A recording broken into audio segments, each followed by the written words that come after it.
So you guys, I know you and Kev, like when the pandemic happened, you guys kind of formed something. You guys started doing shows and things like that. Yeah. Is that when you kind of really capitalized on the comedy industry? No, because I've been doing stand-up since 2008. Okay. That's when I started. And so, you know, I was already a stand-up comedian. And then me and Kev started working together. I met Kev at Nate Jackson was having a show in Tacoma.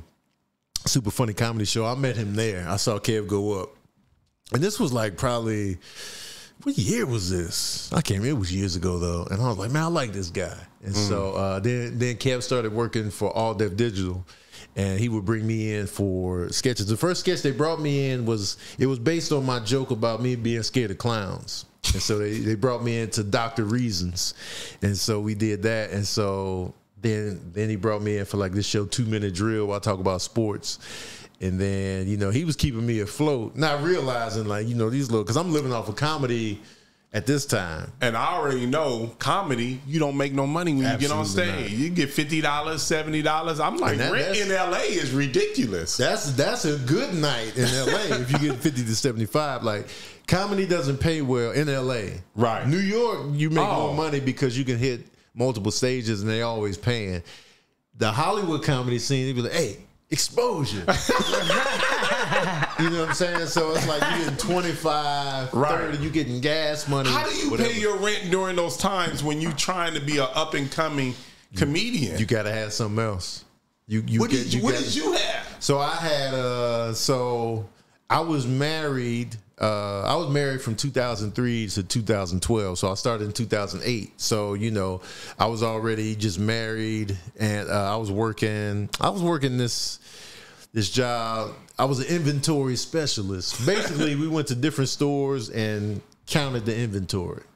So I could set my own schedule with that job because my ex-wife at the time, she was a nurse. So she was holding us down financially. Right. And I'm out here trying to pursue the dream of acting. Then I got into stand-up, and so my money was raggedy. But I was holding the kids down. I had all that on lock. Right. But, you know, I'm just a house husband, and that's not the dream for men. Right. So I was just like, man, it's my dream. That's a dream for you? I knew he was going to let that ride. Yeah. He's looking forward to that opportunity. Oh, man. I didn't want it. I was like, man, I don't want this. And I want like an old woman, but keep going. Yeah. I was holding it down on that front. I was cooking dinner. I was getting the kids in school, taking them to school, picking them up, all that stuff. And so, and then one time my ex-wife came home after work, and I was in there playing Call of Duty. She flossed. She was just like, She just looked at me like and went upstairs. I was just like, it's over, man. And I tried to flip it on her and make her feel guilty. I was like, man, I'll be holding these kids down, you know.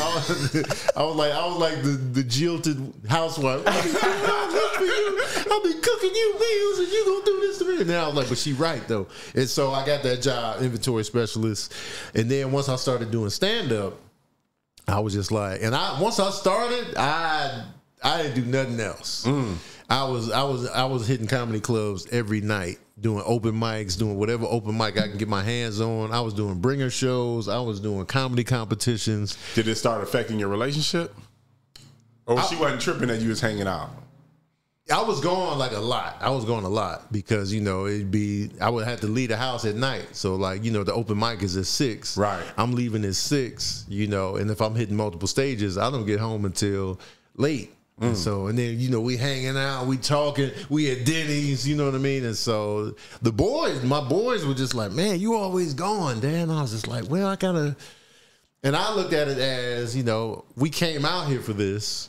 I gotta go hard at it, or, you know, or go home, as they say. Right. So, but then if I stay home and be a stay-at-home dad, I'm gonna be empty inside. Yeah. I'll be a good father, but you know, we can't be empty inside. Whatever it is we decide to do. Well, you know what it is?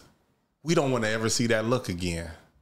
Oh, that she gave you, like, yeah, that look hurt a little bit. Yeah, so it was just like, But she was right on that look, because it wasn't like if she was to look at me like that while I'm pursuing the dream, it would have hit different. I'd have been like, man, you don't believe it. Right. But her look was valid in that moment. I'm out here at work. You over here playing Xbox. I deserve that look in that moment. But like, you know, you sacrifice something when you go for something great. And some people sacrifice it, whether it's in college where you get your 4-year degree or you get your master's or whatever, and you sacrifice time, partying for your studies, for your school, and then you end up at the career that you want. And since I'm doing like an acting stand-up thing, that doesn't look as traditional visually or on paper as like a collegiate, you know, career, going for the career. So people don't look at it the same. But you gotta put that time in and that sacrifice. And so I say it like years later, I sacrificed time away from my family and my sons, but when it came time to them needing tuition money or like a car, talk about it. I was able to provide that because of the sacrifice earlier. Right. So I was able to be like, you know, my son would be like, Dad, man, I need a car. I was like, well, let's get it. Right.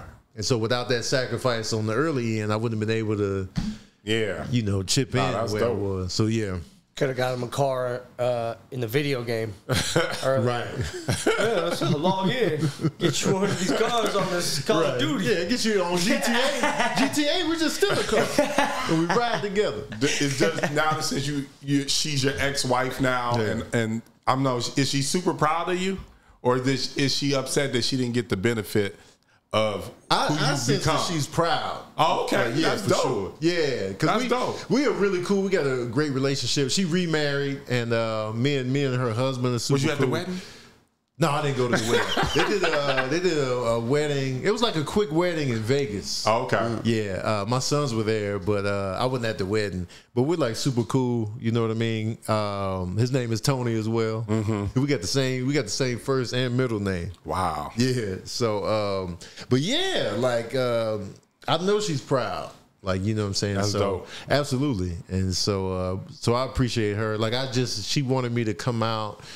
Her parents just had their 50th wedding anniversary celebration in Albuquerque, and she was like, "They want you there, and you know, I wanted you to like, you know, kind of host it." And I was like, "Man, say less." So I was already out there visiting my mom and my brother in New Mexico, in Clovis, New Mexico. So I just drove to Albuquerque. It was a 3-hour drive and just hosted that. So it's like, that's dope. Yeah, man. That's dope when you can stay friends. Yeah, for sure. No, that's dope. I love that. She's dope, man. Like I ain't got nothing bad to say about my ex-wife. And I'm not big on bashing my exes though. You know, I kind of kick them around a little. No, I'm just playing.